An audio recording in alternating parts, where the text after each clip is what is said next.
এই সৃষ্টি যখন আছে তাহলে সৃষ্টিকর্তা একজন আছেন, সৃষ্টি যখন আছেন তাহলে সৃষ্টিকর্তা একজন আছেন, কারণ একটা সন্তান থাকলে তার পিতা থাকবে। তাহলে এই যে বিশ্ব ব্রহ্মাণ্ড, এই বিশ্ব ব্রহ্মাণ্ডর পিতা তিনি কে চালনা করছেন? অনাদিরাদির গোবিন্দ সর্ব কারণের কারণ পরমেশ্বর ভগবান। এই সমস্ত কিছু কার? ভগবানের। আমি, তুমি, আমরা সবাই কার? ভগবান। অনন্ত বিশ্ব ব্রহ্মাণ্ড কে পরিচালনা করছেন? ভগবান। পরমেশ্বর ভগবান একজন আছেন, তিনি তার। বাহ, ঠিক আছে। আচ্ছা, তাহলে তুমি কে? বলছেন পরমেশ্বর ভগবানের যদি সবকিছু হন, সবই যদি তার হন, তিনি জগৎ পরিচালনা করছেন, আর তিনি হচ্ছেন পরমেশ্বর ভগবান। তাহলে আমি হলাম তার দাস, তার সেবক। আমি সেবক হয়ে এসেছিলাম।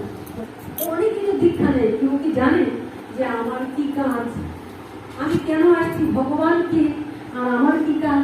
আমরা এটা জানি না।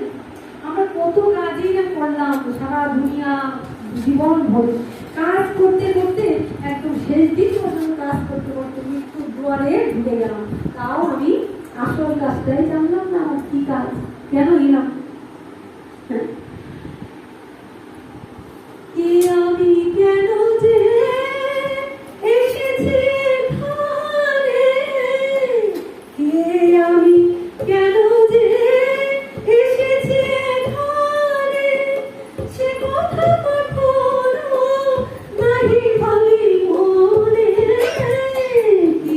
আমি কেন যে এসেছি এখানে, আমি কেন যে এসেছি এখানে, সে কথা কখনো নাহি ভাবি মনে।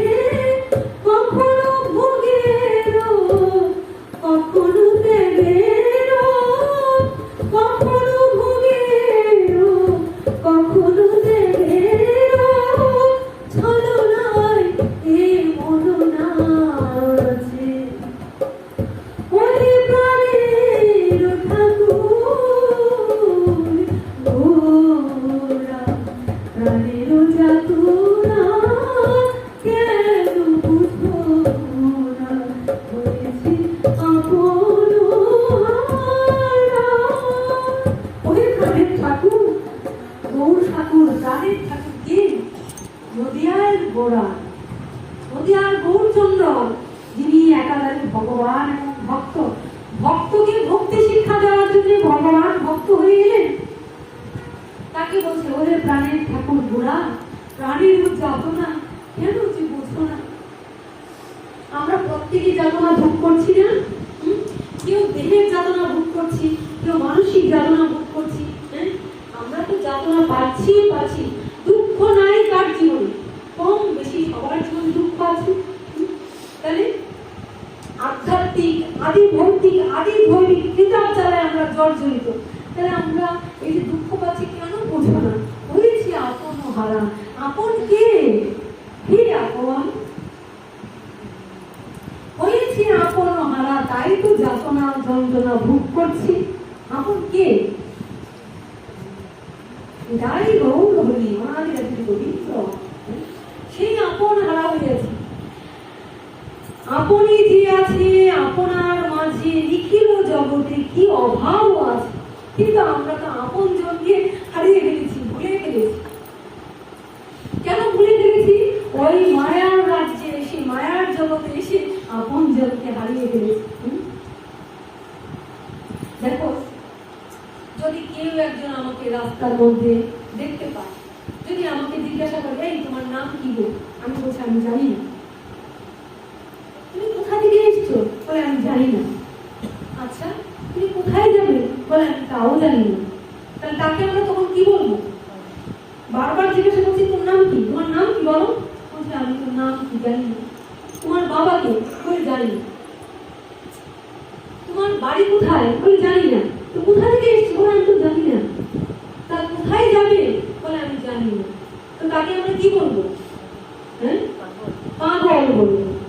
মানে মানসিক বিকারগ্রস্ত, সে মানসিক রোগী, তাই বলবো না যে ওর নিশ্চয়ই মেন্টাল সমস্যা, মানসিক সমস্যা, তাকে ডাক্তার দেখাও। তবে সত্যি কথা বলতে আমরা প্রত্যেকেই মেন্টাল সমস্যায় ভুগছি, সবাই পাগল। আমরা জানি আমার এই স্থূল দেহের বাবা একজন আছে, স্থূল দেহের মা একজন আছে, 2 দিন আর 4 দিনের জন্য বিদায় গৌর হরিবল। স্থূল দেহের আমার একজন বাড়িতে, তিনি আমার সব। তার মতো আমি সমুদ্রের ফেনা হয় না, সমুদ্রের ফেনাগুলো দেখেছো বুদবুদির মতো ভাসে না, সমুদ্রের মধ্যে সমুদ্রের ফেনাগুলো বুদবুদির মতো ভাসছে, এই দেখছি। আর এই বিদায় গৌর মিলিয়ে যাচ্ছে। তো এই বাবা মা আত্মীয় পরিজন আমার সন্তান আমি যাদেরকে বলছি তারা কি হচ্ছে, আমরা সমুদ্রের বুদবুদি ফেনার মতো এমন ভাসছি। বলছে কেহ নহে মাতা পিতা আত্মীয় স্বজন, সবাই সমুদ্রের ফেনার মতন থাকি অল্পক্ষণ, তাই না? সত্যি তো তাই। হ্যাঁ, এটা তো আমি অভিনয় করছি, কিন্তু ভুলে এটাকেই সত্যি মনে করছি, এটাই আমার শখ। হ্যাঁ, অবশ্যই আমার বাবা মাকে আমি শ্রদ্ধা করবো, তাদের জন্য আসছি, আমার সন্তানকে ভালোবাসবো, সে আমার সন্তান। কিন্তু আমরা এইটার মধ্যে ডুবে আসল জনকে ভুলে গেছি। আমার যে পিতা, আমার পিতারও যে পিতা, জগতের যে পিতা, জগতের পিতা কৃষ্ণ, যে না ভজে বাপ, পিতৃদ্রোহী পাতকীর জন্মে জন্মে তাপ। জগতের পিতা কৃষ্ণ, জগতের যে পিতা, সবার যে পিতা, যে না ভজে বাপ, যে না তাকে ভজন করে, পিতৃদ্রোহী, দ্রোহী মানে কি? মানে পিতার সাথে যে বিদ্রোহ করে, পিতৃদ্রোহী পাতকীর জন্মে জন্মে তাপ। তাকে তো তাপ যন্ত্রণা ভোগ করতেই হবে। কেন? সে তো মানসিক বিকারগ্রস্ত। বলছে কেহ নহে মাতা পিতা আত্মীয় পরিজন, সবাই সমুদ্রের ফেনার মতো থাকি অল্পক্ষণ। সমুদ্রের ফেনা যেমন সমুদ্রে বিলয়, মায়ার জগতের খেলাও ঠিক এইভাবে হয়। কখন যে আমরা কি সমুদ্রের ফেনার মতো ভেসে উঠছি, কখন যে ডুবে যাচ্ছি আমরা কেউ জানি না। কিন্তু এই জানার জন্যই আমরা মনুষ্য জীবন পেলাম, শুধু এইটুক জানার জন্য আমরা মনুষ্য জীবন পেলাম। আমরা 84 লক্ষ জন্ম পেয়েছিলাম, বৃক্ষ লতা কৃমি কীট পশু পক্ষী কত জন্ম পেলাম। ওইসব জীবনে আমাদের ব্রহ্ম জিজ্ঞাসা আসেনি, কি আমি, কি আমি, আমি কোথা থেকে আসছি, আমাকে কে এখানে দিল, আমার এখানে কি কাজ, আমি কোথায় যাব, কার কাছে যাব, এখানে নিশ্চয় আমার কি কাজ, আমি তো কিছু না কিছু করতে এসেছি, আমি কি কাজ করব, আবার কার কাছে যাব? এই প্রশ্ন কিন্তু আর কেউ করতে পারে না, একমাত্র মানুষ পারে। তাই মানুষ হলো সৃষ্টির সেরা জীব, মানুষ। কিন্তু যদি আমি এই প্রশ্ন না নিই, তাহলে আমার দীক্ষা নেওয়ার অধিকার নেই, মানুষ হিসাবে গর্ব করার কোনো অধিকার নেই। আমি যে মানুষ হিসাবে, সৃষ্টির সেরা জীব মানুষ হিসেবে গর্ব করছি, আমি মানুষ। কিন্তু মানুষের আকার হইলে কি হয়? তুমি করো ভূতের কাম, নইলে বদনে কেন গো বলো না আমার শ্রীকৃষ্ণ মনরে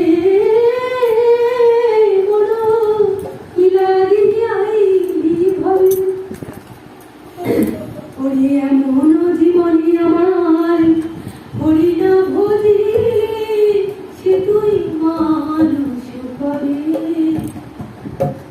ওরে পাখির যে নাম লাই লাই শুকুর সারি নাদি কত, তুমি যে তাহাতে আলস্য করো এ হয় এমন মতো। মনরে মনো কি লাগিয়ে আইলি ভাবে, ওরে এমন জীবনে আমার হরি না ভজিলি সে তুই মানুষ কবে। তুমি মানুষ হিসেবে গল্প করো, ধিক এই জন্ম। যদি আমি আমাকে নাই চিনি, আমার পিতাকে নাই চিনি, তাহলে ধিক এই জীবন। কেননা এই জীবন চলে গেলে আর কোনোদিন এই জীবন নাও পেতে পারি। ব্রহ্ম জিজ্ঞাসা হবে না, সাধুগুরুর সঙ্গ হবে না, ভগবানের কৃপা থেকে বঞ্চিত হব। ভগবান বলবেন মনুষ্য জীবনটা দিয়েছিলাম সম্পূর্ণ কৃষ্ণ ভজন সদাচার দিয়ে হরি ভজন করবি বলে, কৃষ্ণ ভজন করবি বলে, সাধু সঙ্গ করবি বলে, এই মাথাটা হেড করবি বলে সাধু গুরুর চরণে গিয়ে ভগবানের কাছে গিয়ে করবি না তো মানুষ হওয়ার আর যোগ্যতা নেই। যা আবার 84 লক্ষ জন্ম পরিভ্রমণ করতে থাকে।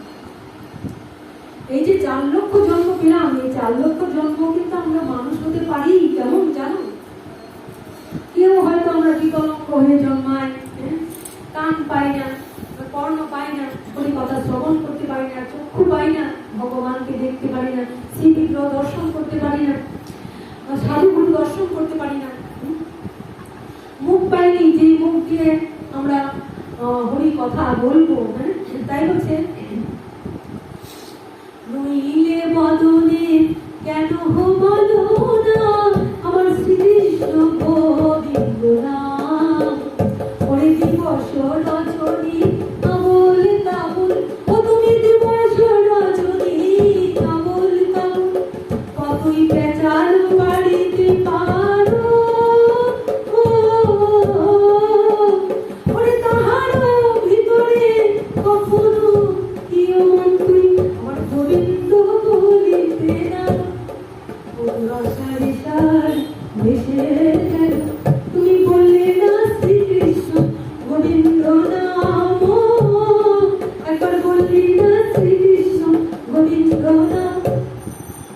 যদি এই হরি নাম না করতে পারি, সাধুগুরুর সেবা না করতে পারি, হৃদয় হরি একটা জিনিস জানলেন, প্রকৃত সাধুগুরুরা কোনটি নিজের সেবার জন্য নিজের জন্য গ্রহণ করেন না।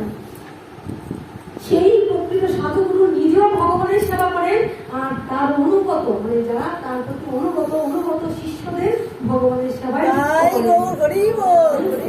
অনুগত শিষ্যদের যুগ করে ভগবানের সেবায় যুক্ত করেন, নিজেও ভগবানের সেবায় যুক্ত থাকেন, আর অনুগত শিষ্যদেরকে প্রিয়জনদের ভগবানের সেবায় লাগিয়ে দেন। কেননা সেবা মানে, সেবা করলা মানে তুমি সুখী জীবন লাভ করবে, ভগবানের সেবা করার অধিকার পাবে, আর নয় তো এই দেহ আর পাবে না। তাহলে আমরা কতজন বিকলাঙ্গ হয়ে জন্মায় হরি কথা বলতে পারি না, শুনতে পারি না। আবার কেউ হয়তো সমস্ত শরীর সুন্দর নিয়ে জন্মালাম, কোথায় জন্ম হলো? এমন একটা জায়গায়, পাশে একটু জায়গায় জন্ম হলো যেখানে জঙ্গলি বহিরামরা রাধে রাধে, জঙ্গলি মানুষ যারা আধ্যাত্মিকতা কি ভগবান কি বুঝেই না, তাহলে ওখানে তার জন্মটা শেষ হয়ে গেল। আবার কেউ কেউ এমন জীবন পায়, লাট সাহেব যাদেরকে আমরা বলি, সাহেব যাদেরকে বলি, ওরা সাহেবই ভাবে চলে, বিদায় গৌর। কিন্তু একটা জিনিস ভাবো, আজকাল কিন্তু তারাই সাহেবি পোশাক খুলে দিয়ে, বুট জুতা খুলে দিয়ে, খালি পায়ে গিয়ে দেখো মায়াপুর, তারা আজকাল ভগবানের সেবায় লেগে গেছে, তিলক করে, মালা পরে, কণ্ঠে মালা পরে, তিলক করে, হরিনাম করে জীবন সার্থক করে তুলছে। আর আমরা আজকে সাহেব সাজছি, আজকে আমরা সাহেব সাজছি, আজকে আমরা হরিনাম করি না, এসি ঘরে বসে থাকি। আমাদের ছেলেমেয়েরা তাই করে না? আজকে আমাদের ছেলেমেয়েরা কি করে?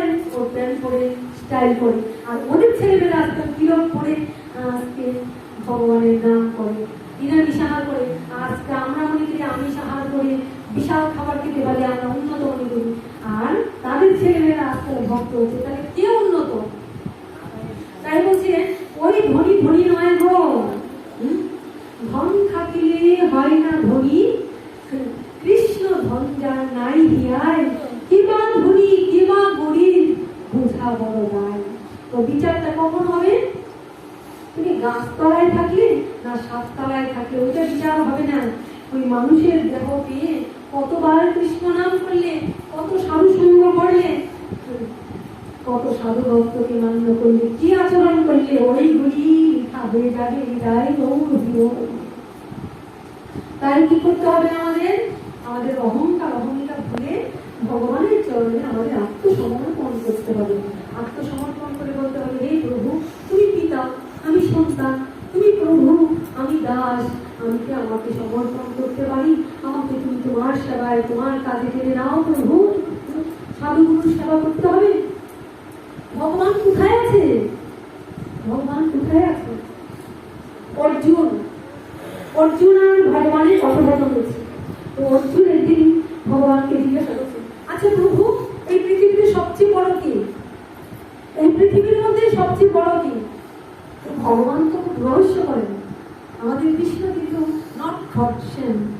সোজাসুজি কিন্তু উত্তর দেন না, ঘুরিয়ে পেছিয়ে উত্তর দেন, তাই না? ইঙ্গিতে দেন। তো অর্জুন বলছেন, প্রভু এই জগতের মধ্যে সবচেয়ে বড় কি? তো অর্জুন জিজ্ঞাসা করছেন, ভগবান বলছেন কি বড়? মনে তো হয় পৃথিবীটাই বড়, পৃথিবীটা অনেক বড়, তাই না? পৃথিবীটা তো বিশাল, তাহলে পৃথিবীটাই বড়। কিন্তু না, উত্তরটা ঠিক হলো না, সেটা হলো না। কারণ পৃথিবীর চারদিকে কি? চারদিকে জল, জল না, এক ভাগ জল, তাহলে চারদিকে জল, তাহলে পৃথিবীটাকে বেষ্টন করে রাখছে কে? জল, সাগর, সমুদ্র, তাহলে জল বলে না, তাও তো হলো না উত্তরটা। তো জল যদি বড় হয়, জল যদি বড় হয় তাহলে তো সেটাও হলো না। হ্যাঁ, তো জলকে বাষ্প করে ফেলে কে? সূর্য। তবে সূর্য বড়। হ্যাঁ, জলকে বাষ্প করে ফেলে সূর্য, শুকিয়ে ফেলে, তাহলে সূর্য বড় না, তাহলে তাও তো হলো না। সূর্য কি করে বড়? সূর্য যদি বড় হয়, সূর্য যদি বড় হয়, তাহলে সূর্য তো আকাশের একটা কোণায় দেখা যায়, তাহলে আকাশটা বড় বলে না, তাও তো হলো না। আকাশের মধ্যে তারা দেখা যাচ্ছে, তারা তারা বড় না, তারা তো এক কোণায় পড়ে থাকে, সেটা তাও বড় না, মানে ঘোরাচ্ছেন ভগবান। তাহলে কোনোভাবেই হচ্ছে না। আচ্ছা, তো আমি তো ঠিক বলতে পারছি না, তাহলে এক কাজ করো, তাহলে চলো তো ব্রহ্মার কাছে যাই। চতুর্মুখী ব্রহ্মা, ব্রহ্মা সমস্ত কিছু সৃষ্টি করছেন, এই জীব জগৎ সৃষ্টি করেছেন ব্রহ্মা, তাহলে ব্রহ্মার কাছে যাই। তো ব্রহ্মার কাছে গেলেন, ব্রহ্মা উত্তর দিতে পারলেন না। কে বলে? মনে মনে ভেবেছিল যে জগৎটা সৃষ্টি করেছেন, জীবটা সৃষ্টি করেছেন কে? ব্রহ্মা, চতুর্মুখী ব্রহ্মা, তাহলে ব্রহ্মা বড় হবেন। কিন্তু ব্রহ্মার কাছে গিয়ে জিজ্ঞাসা করলো, কে বড় ব্রহ্মা বলে? আমি তো জানি না। তুমিও জানো না, তুমি সৃষ্টি করেছো সব, তাহলে কে জানে? বলে তাহলে এক কাজ করে, একজন জানতে পারে। কি? হ্যাঁ, শিব। বলে শিবের কাছে যাও। আরে শিব, শিব তো বনের মধ্যে পড়ে থাকে, না কোনো ব্যাগ আছে, না কোনো সাজ আছে, না কোনো খাদ্যের চিন্তা আছে, ওই শ্মশানে পড়ে থাকে শিব। হ্যাঁ, নিশ্চয় সেই জানতে পারে। ভোলা আনাটা গেছে, হাজির হলে শিবের কাছে গিয়ে জিজ্ঞাসা করলেন।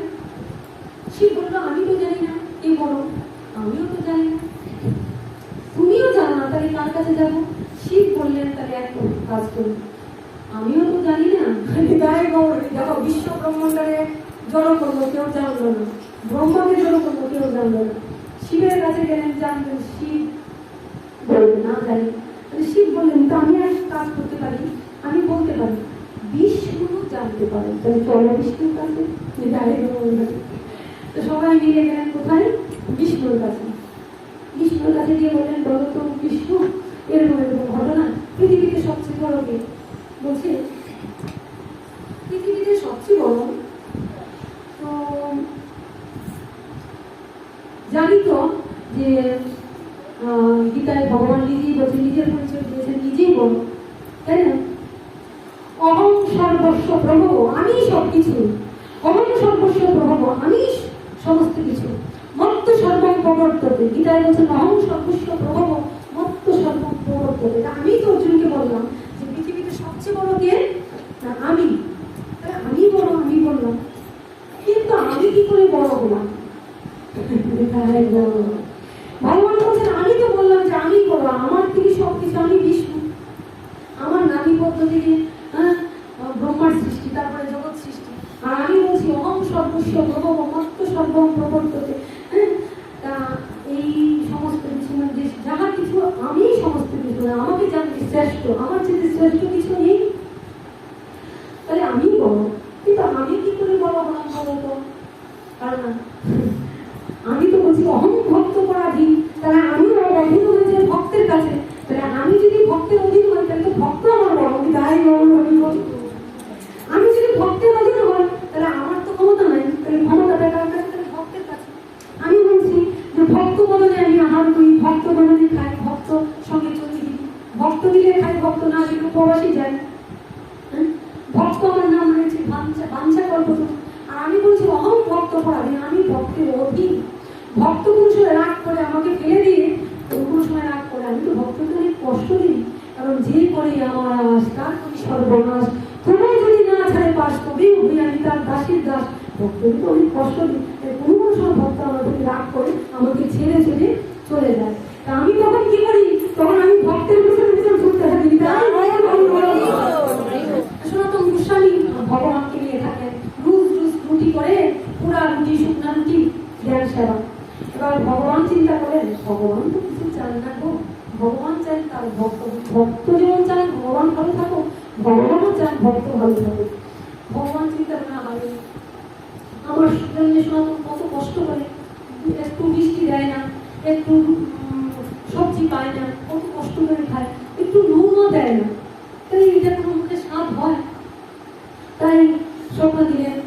একদিন ভগবান সামনে এসে বলেন, সনাতন রুটি না, এই রুটি আর খেতে পারছি না, পুরা পুরা রুটি প্রতিদিন আমাকে দাও, প্রতিদিন আমাকে পুরা পুরা রুটি দাও, এই খেতে আমার আর ভালো লাগছে না।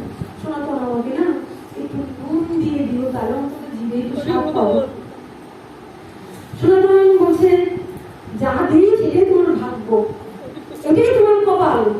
যদি এতই খাওয়ার স্বাদ থাকে, সারা দুনিয়ায় তোমার বহু ভক্ত, তোমার তো ভক্তের অভাব নেই। কে তোমাকে সেবা করে না, কে তোমাকে পূজা করে না, কে তোমাকে ভালোবাসে না, জগৎ সব তোমার ভক্ত। চাও না তোমার যে ভক্তের কাছে পৌঁছায়, দৌড়ে যাও, ওই ভক্তের কাছে সেবা কেউ না, আমি পারবো না। বলছি, সনাতন আমি চাইছি তাও তুমি বলছো এই কথা? বলছে, হ্যাঁ আমি দিতে পারবো না, যাও যাও, তোমার যেখানে ভক্ত আছে সেই ভক্তের কাছে গিয়ে খেয়ে নাও। হ্যাঁ, ঐশ্বর্য মানে তোমাকে কত সেবা দেয়, পূজা দেয়, এখানে কত ভক্ত আছে তাকে দেওয়া। ওই সনাতন শুধু একটু নুন চেয়েছি, তাই তুমি আমাকে খাওয়ার ফোঁটা দিলে, খাওয়ার ফোঁটা দিলে তুমি আমাকে বললে যে যেখানে বসে সেখানে গিয়ে খেয়ে নাও।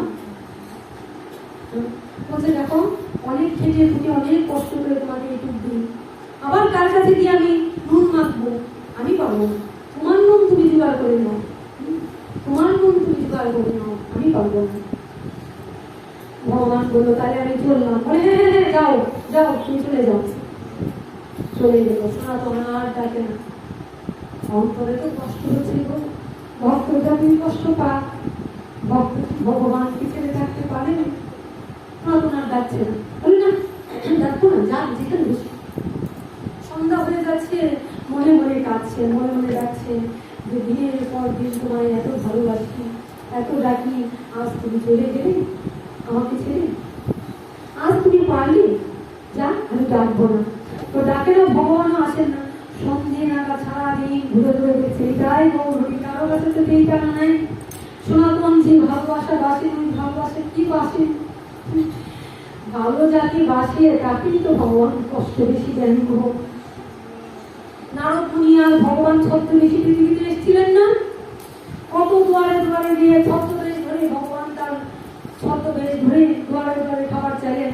যার বিশাল তারা, একতলা দুতলা দারোয়ান আছে, দরজা বন্ধ করে দিচ্ছে, কোথাও খাবার পেল না। নারদ মুনি বললেন, প্রভু কেমন তোমার ভক্ত, দেখো তো, কেউ তো তোমাকে সেবা দিল না, কেউ তো তোমাকে খাবার দিল না। হ্যাঁ, তো তোমার ভক্ত কি? ঠিক আছে, সবাই দরজা বন্ধ করে দিল।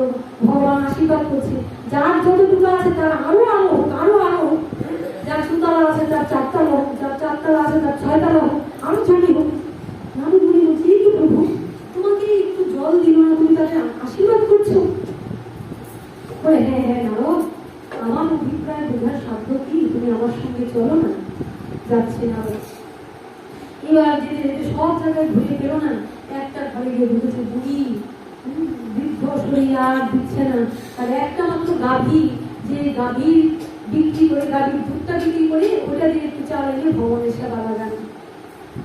ওই বুড়িমার কাছে গিয়ে, মা গো মা, একটু কিছু খেতে দিবি, আমরা খুব তৃষ্ণার্ত, ঘুরে ঘুরে ছুটে ছুটে অনেক কষ্ট হচ্ছে মা, আর ছুটতে পারছি না, একটু কিছু খেতে দিবি। সেই বুড়ি আদর করে আপ্যায়ন করে বুড়ি কি করলেন, ওই গাভীর দুগ্ধ গ্রহণ করে ওই দুধটা এনে তাদেরকে খেতে দিলেন। তারা তৃপ্তি ভরে তৃষ্ণা মিটিয়ে গরুর দুধ পান করলেন।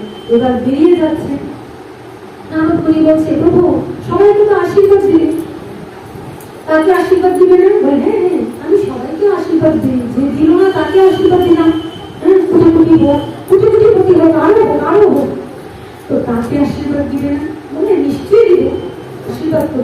আশীর্বাদ করছে, বলছে যে গাভীটার দুধ দিয়ে আমাকে সেবা দিল, কাল যেন তার গাভীটা মরে যায়। আর বলছি, এ কি প্রভু, এ তোমার কি বোঝা? না না প্রভু, কি বলে তুমি দয়াময়, কি বলে তুমি কৃপময়, তুমি একটু নিষ্ঠুর, তুমি কি করলে? তার তো এই গাভীটা ছাড়া কিছু নেই, সে তো খেতেও পারে না, তুমি বলছো গাভীটা মরে যান। বলছে, হ্যাঁ নারদ, দেখো ও যে আমাকে অনেক বেশি ভালোবাসে, আর গাভীটার জন্য তার মন একটু ওখানে পড়ে আছে। তো সে যখন গাভীটাকে আর পাবে না, তার যখন আর হাতের কাছে কিছুই থাকবে না, যখন খেতে না পেরে সে চিৎকার করবে, যখন তার ক্ষুধার তৃষ্ণায় আর কিছু থাকবে না, তখন কি করবে? তখন সে অস্থির হয়ে আর কত কষ্ট দিবে প্রভু, আর কত যন্ত্রণা দিবে প্রভু, এইবার তুমি দেখা দাও প্রভু। তখন তো সে হাত তুলে এখনো তার একটা হাত গাড়ির পিছনে, এখনো তাদের গাড়িটা দম করতে হবে, দুধ নিয়ে বাজারে বিক্রি করে চাল করতে হবে, রান্না করতে হবে, ওই চিন্তা নিয়ে মাথায় আছে। তো তার সবচেয়ে প্রিয় গাড়িটাকে যদি কিনে দিন, তাহলে তার কেউ থাকবে না। এবার কি করবে? এবার সে কিছু না পেয়ে শুধু আমার জন্য কাঁদবে, ওই জন্য তার সব কেড়ে নিলাম, সমস্ত কিছু কেড়ে নিলাম তার, কেননা ও যেন আমাকে ডাকে, আমাকে ও যেন আমাকে ছাড়া কিছু ভালো না বাঁচতে পারে। এবার জগতে আমরা দেখি কেউ যদি কাউকে ভালোবাসে, ওই ভালোবাসার মানুষকে আরেকজন ভালোবাসতে ইচ্ছা হয় না? আমরা গোবিন্দ ইচ্ছা হয় গো, আমার গোবিন্দ চান আমাকে ভালোবাসতে বাসতে আমার মধ্যে একাত্ম হয়ে যাক, আর যে তো এমন। তো তখন দেখা গেল যারা যারা কুটি কুটি কুটি হলো, তারা কতবার পৃথিবীতে জন্ম নিল, কিন্তু যে ভূমিটাকে দেখতো এই পৃথিবীতে যা মানুষ ধিক্কার দিল, চাল নাই, চুলো নাই, খেতে পারে না, কত পাপের জন্য এই জন্ম হলো। কিন্তু জানে না, সবাই শুনে মনে করে যে গরিব হলে, দুঃখ পেলে, কষ্ট পেলেই বোধহয় সে সবচেয়ে পাপের কারণে। জগতের মানুষরা পাপের জন্য কষ্ট পায়, আর ভক্তকে ভগবান কষ্ট দেন তাকে আনুঘাতি করার জন্য। তাই তাকে দেখা গেল যে সেই সবার আগে বৈকুণ্ঠ প্রাপ্ত হয়েছে সেই গুলি, যে সব হারিয়েছে, সব কিছু দিয়েছে, কিন্তু সে সব হারিয়ে দেবে, সব হারিয়ে দেবে, হারিয়ে হারিয়ে হারিয়ে হারিয়ে নিঃস্ব হয়ে সে ভগবানের চরণ প্রাপ্তি হয়েছে সবার আগে। তাই সনাতনের কাছে সন্ধ্যের সময় ভগবান ফিরে এসে সনাতন বলছে, তুমি এসছো, যাও যাও যাও না, তোমার ভক্তদের কাছে যাও, আমার কাছে এসছো কেন? আরে গীতায় ভগবান বলেছেন, অনন্য তোমার যেজনা পক্ষপাতে ঈশান বিদ্যা বুঝুত্তরাং যুবক্ষণম মহাত্মহম। অনন্য চিন্তে যে ভক্ত আমার ভজনা করে, আমি তার সবকিছুর ভার নিই। অনন্য চিন্তা মানে যে আমাকে তারা আন বলে না, আন ভাবে না, আন জানে না, আন বুঝে না, আমি সবকিছু নিই। তাই আশ্রমাদের কাছে এসে ভাবা যায়, ভগবান আমার সনাতন খেতে দিন, তোর মতন আমার কি ভালো আসবে সনাতন, আমি তো তোর কাছে এসেছি সনাতন। কতটা ভালোবাসলে ভগবান এমন করেন, কতটা ভালোবাসলে ভগবান সেখানে ফিরে আসেন। এই হলো ভগবানের লীলা, এই হলো।